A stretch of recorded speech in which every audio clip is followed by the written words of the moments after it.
Bonjour à toutes et à tous et bienvenue dans cette toute première vidéo de LIO, Lyon Info Obésité, qui va permettre de rencontrer des femmes et des hommes impliqués dans la lutte contre l'obésité. Et aujourd'hui, nous rencontrons professeur Martine Laville.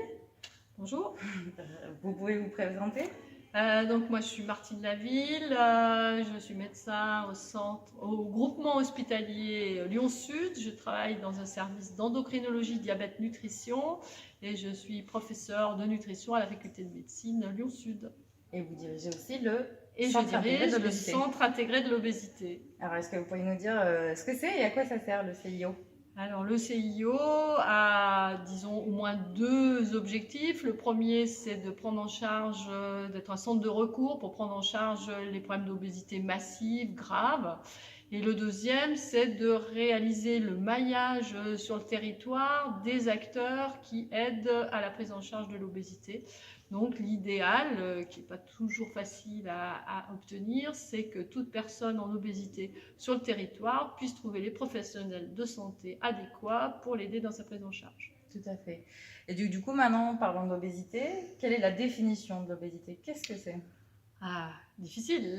Pour moi, l'obésité, c'est une maladie chronique évolutive. D'accord.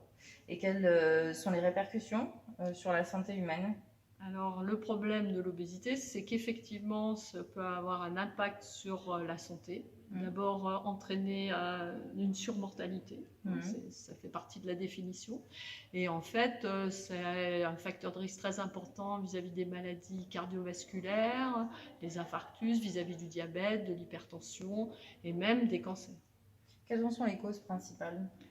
Les causes de l'obésité, d'une part, il y a une phase initiale dans laquelle il y a ce qu'on appelle un déséquilibre de la balance énergétique, c'est-à-dire qu'il y a une alimentation qui en calories est plus importante que la dépense d'énergie.